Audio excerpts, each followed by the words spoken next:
pivots and spins. So pivots and spins are nice to simply practice just like they are, because they're fun, right?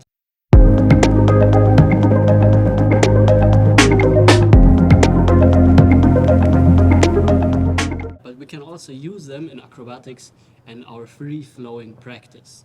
I kind of like to use them as glue in between elements. So as an element purely made for transitions, let's say. So if I go from one element into another, I can use a pivot to directly continue somewhere else. So in these videos, we take a look first on basic pivoting ideas, how we can pivot, what we can do. Then we take a look at more complicated, more intricate, playful, courageous variations. And then we take a look at how we can apply them to our acrobatic research.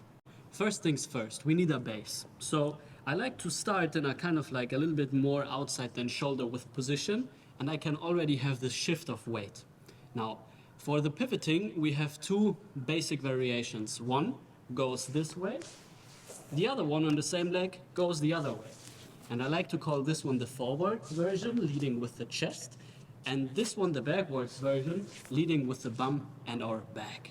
So from the shift of weight, we can already initiate either a forwards spiral, or we can initiate a backwards spiral, leading more with the backside of our body.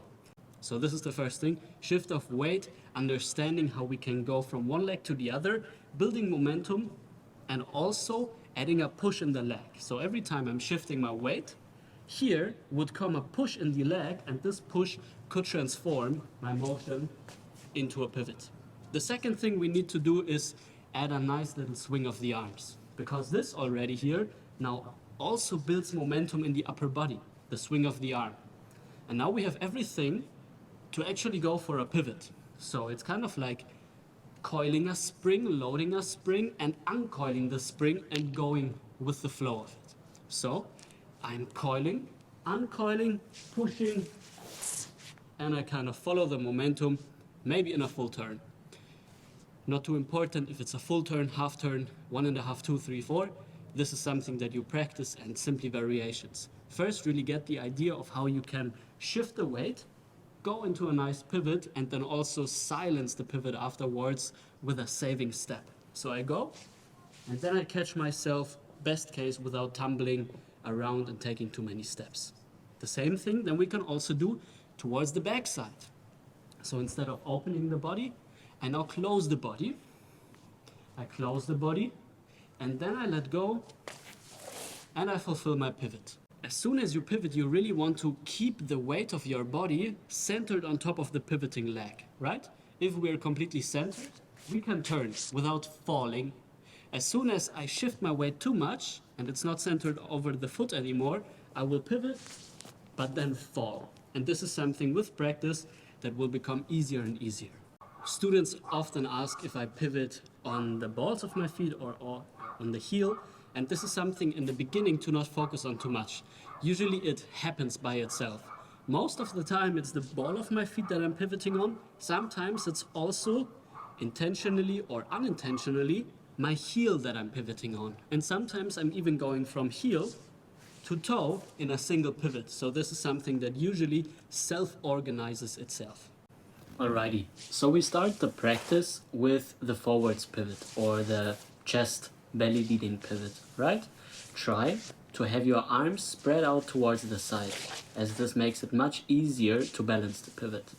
Also, after doing a pivot, try to find a nice comfortable step on the floor so you don't fall out of it. Really save yourself by taking steps. Then for the backwards pivot, the same thing. Keep your arms nice and floaty, kind of like an ice skater or something. Decide if you want to go half a turn, full turn, a little faster, a little slower, and simply for now figure out how you can push tall and find this nice backwards and forwards pivoting. Enjoy! Now the big question, where to look. Some people from ballet, they like to spot. Other people from martial arts, they need to spot because there is a partner, an enemy.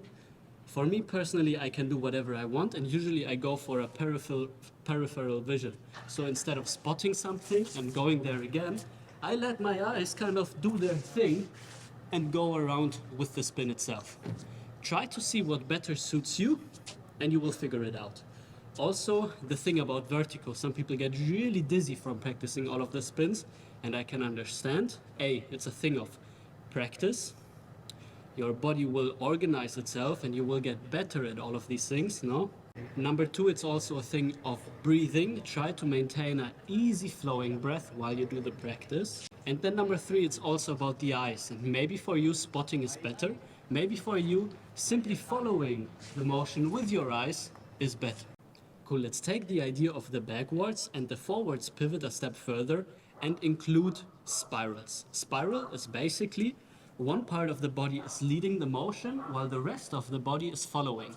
So this helix formation of the body starts to occur. If you film yourself from the top practicing spirals, you can really see this very nice spirally dance, kind of like the house of a snail, right? And the way we do it in the forwards pivot, it is mostly the eyes, the face and the chest leading the motion, while the rest of the body, like the tail of the animal, is being dragged along, is following the rest of my body. So I start coiling, letting go, uncoiling, and keeping this shape of my body for as long as possible, right? If you really want to include the spirals, you need to add some sort of tension to keep the shape. Otherwise, you will lose it immediately, right? Coiling, uncoiling, and keeping the shape. Coiling, uncoiling, keeping the shape.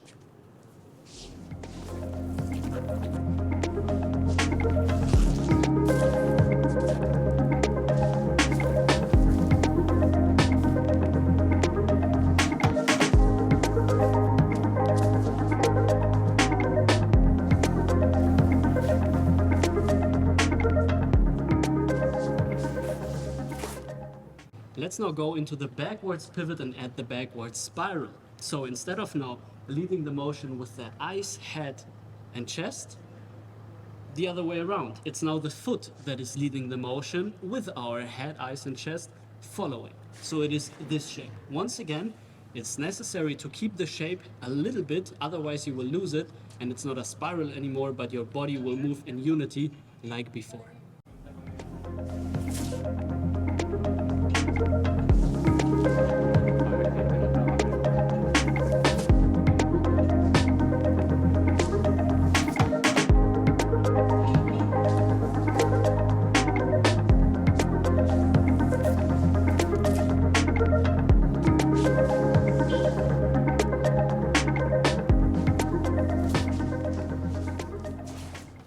Alright, good people, let's go into the last step of this video, which is opening up the frame, going for an open exploration using the pivots and spins that we have just learned.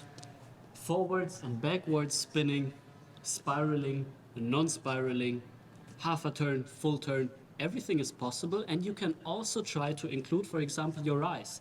How can you use your eyes in a way that is not only helpful, but maybe also bring some sort of expression to your pivot, right? What shapes of your arm bring inspiration and interest into your practice? So this is something that you can trying to see how you can maybe use your arms to decorate yourself somehow, right? What is possible here? Also playing with your head, throwing your head into spirals, using your spine just a little bit more in spirals. And lastly, maybe you want to also explore a little bit with height of the pivot, going a little bit lower, going a little bit higher, right? And simply flowing through these pivoting ideas, maybe taking steps in between. Please try to keep this a little bit more open. Do not get too caught up if it does not work directly. For pivoting and spinning, there's really good days and bad days. It has a lot to do with fine-tuning your balance. And on some days when I'm a little bit more tired, it doesn't work that nicely. But that's okay. I simply try to get into the flow and really enjoy this nice little spinning sensation and see what I can find. So that's the job for now.